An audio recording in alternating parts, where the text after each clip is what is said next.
విచారణకు పిలిచిన వస్తామని చెప్పిన ఇది మూడవసారి పిలవడం 3 సార్లు కాదు 30 సార్లు పిలిచిన విచారణకు సహకరిస్తాం మా మీద కేసులు బనాయించి మమ్మల్ని ఇబ్బంది పెట్టి కమిషన్లు వేసి మమ్మల్ని ఏదో ఇబ్బంది పెట్టినంత మాత్రాన వేధించినంత మాత్రాన ప్రజల తరపున ప్రశ్నించడం బంద్ చేస్తామనుకుంటే అది కాంగ్రెస్ ప్రభుత్వం యొక్క అవివేకం అజ్ఞానం అవుతుంది తప్ప ఇంకోటి కానే కాదు పెద్దలు కేసీఆర్ గారిని పెద్దలు హరీష్ రావు గారిని కాళేశ్వరం కమిషన్ ముందు కూర్చోబెట్టి మీరు పైశాచికానందం పొందొచ్చు ఇవాళ ఏసీబీ ముందుకి విచారణకు పిలిపించి కొంత మానసికంగా రాక్షసానందం పొందుతూ ఉండవచ్చు అవసరమైతే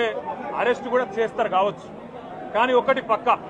తెలంగాణ కోసం గతంలోనే జైలుకు పోయి వచ్చిన వాళ్ళం హైదరాబాద్ బ్రాండ్ ఇమేజ్ ను పెంచే ప్రయత్నంలో భాగంగా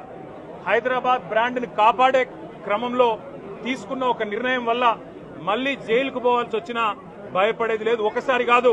100 సార్లు అయినా జైలుకు పోతాం కానీ వదిలిపెట్టాం కాంగ్రెస్ ప్రభుత్వాన్ని కాంగ్రెస్ పార్టీని మీరిచ్చిన 420 హామీలు మీరిచ్చిన దొంగ 6 గ్యారంటీలు మీరిచ్చిన డిక్లరేషన్లు ఇవాళ మీరు లోకల్ బాడీ ఎన్నికలకు సిద్ధమవుతా ఉన్నారని చెప్పి వార్తలు వస్తా ఉన్నాయి రేవంత్ రెడ్డి గారు నిన్ను మొత్తం రాష్ట్రంలోని బీసీ వర్గాల ప్రజలందరూ గమనిస్తున్నారు 42% రిజర్వేషన్ ఇచ్చి 42% రిజర్వేషన్ ఇస్తాం అని కామారెడ్డి డిక్లరేషన్ లో చెప్పి మోసం చేసి ఈరోజు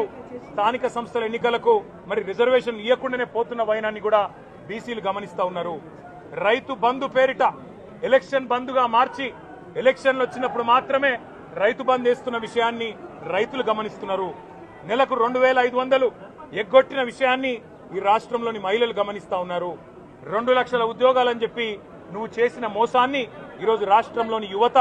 గమనించింది కాబట్టే నీ దగ్గర చెప్పుకోవడానికి సమాధానం లేదు చెప్పుకునేందుకు ఏమీ లేదు కాబట్టి ఏం చేయాలి నువ్వు ఏదో ఒక డైవర్షన్ మీద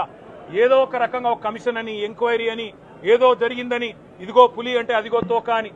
నువ్వేమో దున్నపోతు తినిందనగానే నీకు తయారుగా నీ జోడీదారు బీజేపీ రెడీగా ఉన్నాడు నువ్వు దున్నపోతు తినిందనగానే వాడు దుడ్డెం కట్టేయని వాడికి వస్తాడు మీ ఇద్దరి దొంగ భాగోతం మీ ఇద్దరి దొంగ నాటకాలు తెలంగాణ ప్రజలకు అర్థమైనాయి మేము మాత్రం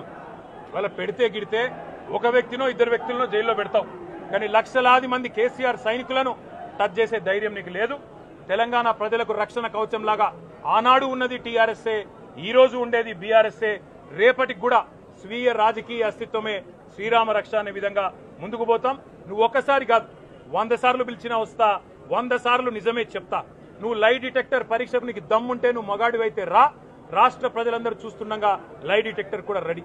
నువ్వు ఒక కేసు కాదు ఇంకో 1000 కేసులు పెట్టినా మేము ప్రశ్నించడం బంద్ చేయం కొట్లాడడం బంద్ చేయం తెలంగాణ ప్రజల తరపున నిలదీయడం బంద్ చేయం నువ్వు వేధింపులతో కేసులతో ఏదో సాధిస్తాననుకుంటే నువ్వు సాధించేదేమీ లేదు అన్నిటికీ తెగించే కొట్లాటకు ముందుకొచ్చినాం తప్పకుండా అన్ని ఎదుర్కొంటామని చెప్పి మీ అందరికి తెలియజేస్తున్నాం